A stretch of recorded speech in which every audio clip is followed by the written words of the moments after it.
Well, we're not on the ice. So that means the Edmonton Oilers have staved off elimination and have forced a Game 5. Dennis Bernstein, David Pagnotta, here on the fourth period. Our coverage of the Stanley Cup Final, presented to you, as always, by CCM Hockey. 8-1, Dennis. Yep. The Edmonton Oilers exploded for 8 goals, 4 points for Connor McDavid, 2 assists for Zach Hyman, 2 assists for Leon Draisaitl. Darnell Nurse got on the board, 2 goals for Dylan Holloway. Sure. It was a collective effort and a great performance by Stuart Skinner. You know who hasn't given up hope? You hear that out there? The Edmonton fans, they haven't given up hope.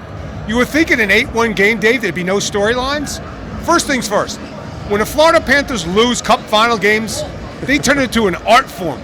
Game 5 last year, 9-3, tonight 8-1. And if you're Oilers fan, you're saying, where was this for 3 games? Yeah. The finish was there.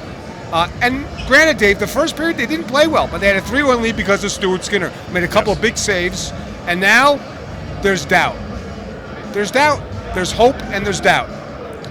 And, you know, we both, in our pregame, picked the Oilers to win this one. We anticipated there being a Game 5. What I didn't anticipate was an 8-1 performance. I thought that this would be, 4-1, maybe there's an empty net or something along those lines.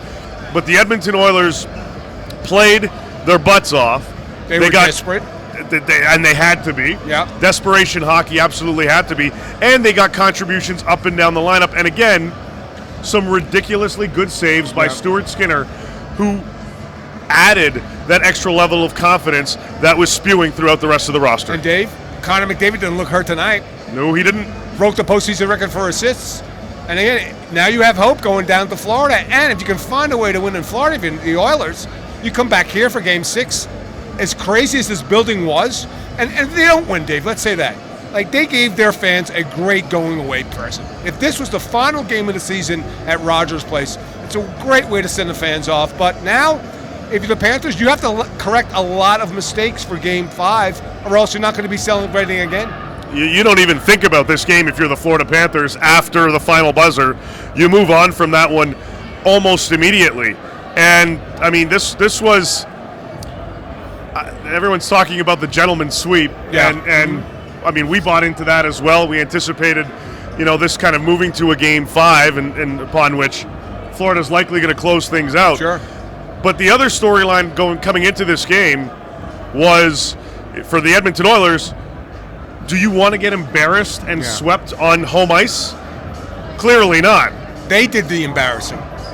And if you're Florida, how do you anticipate them responding to getting embarrassed in this game 8-1? Maybe they'll wait and see how the Celtics play at home in Game 5, because this was a repeat of what the Celtics did in Dallas in Game 4. And this came out of the blue. Look, if they had lost 4-3, 3-2, 1-goal game, fine. But to get dominated like this, and that's the Oilers clicking on all cylinders, now there's got to be concern. There has to be if you're Florida Panthers fan. We don't want to come back here again and face this team on 2 in a row. They woke up the Oilers tonight. They absolutely did, and we'll see obviously how they respond. We've got 2 days off before Game 5, which takes place in Sunrise on Tuesday. We will clearly be there for that one. We actually, we finalized our flights midway through the second period when it was kind of, like everybody else in the media. Yeah, seriously. And the NHL staff, everybody. Second period, that's all everybody was doing. You now move on to Game 5, and from Florida's perspective, again, you could put a little bit on, I don't even know how much you put on Bobrovsky, quite frankly, in this performance. Up and down, it was a rough one. And maybe they were due to lay an egg in the last, 10 games? Yep. I anticipate one hell of a rebound from the Panthers in Game 5. Yeah, I'll use the old Darryl Sutter phrase, park and ride. Park this one, go home, clinch it, celebrate it on the home ice, which wouldn't be the worst thing in the world.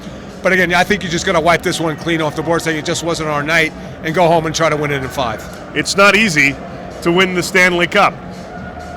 No chance. So we will see kind of how things continue here as this series progresses. We are going to be making our way over to Fort Lauderdale and Sunrise over the next couple of days.